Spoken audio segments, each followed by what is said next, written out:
Beyoncé's brash performance during Sunday's Super Bowl halftime show is generating a lot of buzz. And in Toronto, it has one city councillor suggesting possibly banning the pop diva from entering Canada.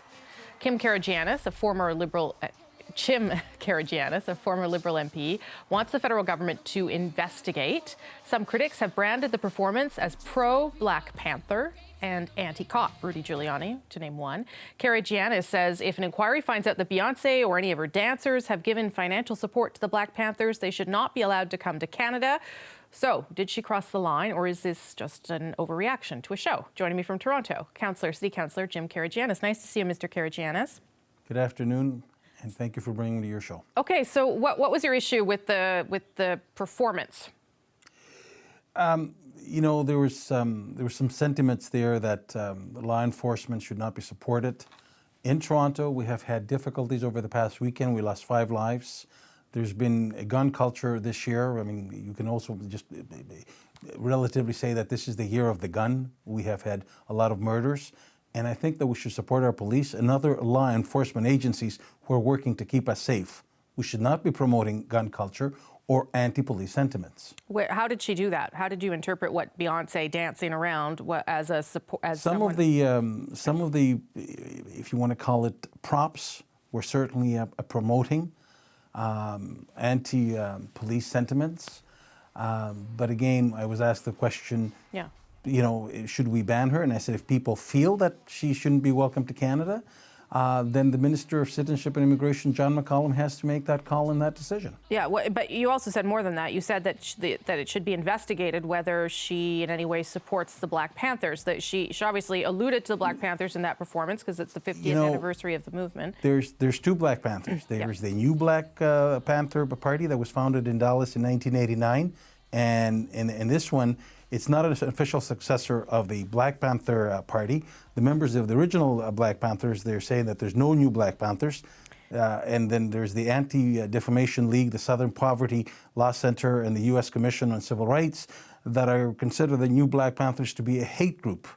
The new Black Panthers is not on the public list in Canada, and that has to be, you know, clearly said. But should people be on the list? Like, I mean, remember George Galloway? He was a member of Parliament from England. We didn't allow him to come to Canada because we thought that he was going to come up here and start hate mongering or, you know, preach something that we don't support. So, should an individual found to be in that place, then the Minister of Citizenship and Immigration makes that call. But did you not interpret, as many people did, Beyoncé's performance as actually Black empowerment at a time when the conversation about Black Lives Matter has really erupted in the United States? And this was any lives matter. It doesn't matter if they're Black. It doesn't matter if they're Chinese. It doesn't matter if they're South Asian. It doesn't matter if they're Caucasian. All lives matter. And then we need to work to make sure that everybody goes home at night and everybody is home when they go safe at night. Sure. And you know, I mean, we need to support our police force in Toronto in order to make sure that people get home on the week. I mean, you know, go home at nights. When I have 5 individuals, when we have in our hands 5 individuals across the Greater Toronto, you know, area that were killed, that certainly needs something to be supported. The men and women of the police forces in the GTA need to be supported. Yeah, and I'm not disputing that the police should be supported in their work or that anyone should be happy that people are being killed, but I'm asking you if you think Beyoncé is somehow contributing to that conversation or to those things happening. Well, there's people that think in that matter that, you know, the props that she was using is something that certainly attribute to that. It's not for me to decide, but for me, you know, the question that was asked, should she be allowed in? And I said, if people think that she shouldn't, she shouldn't. I mean, I'm getting letters from both sides. I'm getting letters from people saying that, you know, you did a good thing, and I'm getting people, you know, saying that it's a bad thing. I mean, it's split down the middle 50-50. But the point is, the conversation has to be had in order, do we support the women, our women and men in the police uniform, and what do we do in order to make sure that there's no wrong, ill feelings towards them? Do you like Beyoncé, Mr. Karygiannis? You know, she's a fabulous artist. I've seen a couple of movies that she made, and I've seen her performances, and I think that she's a credit to her profession. I mean, and she performs well. I mean, she's the what do you call it? The Rolling Stones of the 2015, 2016. I mean, you know, we all grow up in different areas and different times. I remember the time that the Rolling Stones were caught, were busted in Canada, Keith Richards, and he had to come back and perform in Oshawa, a benefit concert. So, you know, I mean, artists that come to Canada and are there to promote our values and to make sure that our values and are kept up by all means. But artists that come here that don't support our key values, then those artists should not be welcomed. And that's up to the Minister of Citizenship and Immigration to make sure that he or she promotes. Okay. And now it's a he. Okay, Mr. Karygiannis, keep us posted on what you hear from people in Toronto. I appreciate you weighing in on this one. Thanks. Thank you very much. Toronto City Councillor Jim Karygiannis. Okay, let's get a different perspective on this now. Was Beyoncé's performance in some way anti-police? Should the federal government look at whether she has any potential support of the Black Panthers? Joining me now is Sandy Hudson. She is an activist and co-founder of Black Lives Matter in Toronto. Good to see you, Sandy. Good to see you. So well, what, I can't see you. Oh, yeah, you get it. What do you make of what Mr. Karygiannis had to say there? And I should point out, he's not alone in those statements. Rudy Giuliani said that he also found the performance anti-cop, in large part because of the bullets that Beyoncé was wearing across her. What did you make of it? Okay, a few things. First of all, Beyoncé called her haters corny. I think that is an accurate description of what just happened there. First of all, and secondly, I just want to say that white punk kids have been wearing bullets as a fashion statement for a really long time, and nobody said anything. Beyoncé was shouting out Michael Jackson, an old item of clothing that Michael Jackson had worn previously at a halftime show. I cannot believe what I just heard.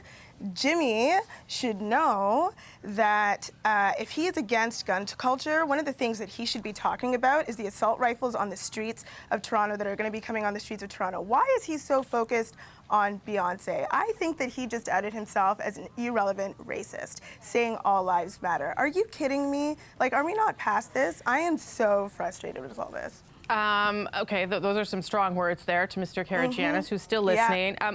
When you watched that performance, what did it mean for you as a Black woman in Canada? Look, she was saying that she loves her hair, that she loves her nose. What is so threatening about that to Canadians? That this man wants to ban her from Canada. Well, to be fair, Sandy, he didn't say he wanted to ban her. He said he wanted to listen to what people said, and if they were offended by it, keep her out. He said he wanted to ban her, but then politicked his way out of it. That's what he did. I get it.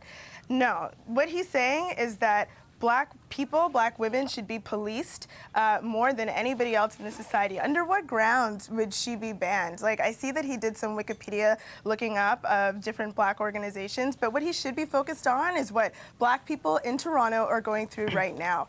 There is a crisis on these streets when it comes to how Black people are being treated, disproportionately targeted and criminalized when compared to everybody else. Where's the statement on that? But do you not think, though, that Mr. Karygiannis was making that point that there were 5 people killed over the weekend, that he is worried that some people might think that this was anti-police, and his primary concern is supporting the police and making sure that everybody feels safe? I'm concerned that his primary concern isn't making sure that all Torontonians have equal access, are safe, that Black people who have been targeted by the police in this city are safe, that the injustices that we have experienced as a community, whether it be Andrew Loku or in the wider GTA, if we're talking about Jermaine Carby, why those people don't have justice. Where is his call for some reform in the SIU to make sure that these cases don't go without justice and these families aren't waiting and waiting and waiting for answers? This is unbelievable that he would be focusing on Beyoncé instead. This is unbelievable. That is not his job. That's not his job. Okay, one last question, just in terms of what that performance meant for you, in terms of what the message you thought that she was trying to convey to everyone, to Black people, white people, whomever.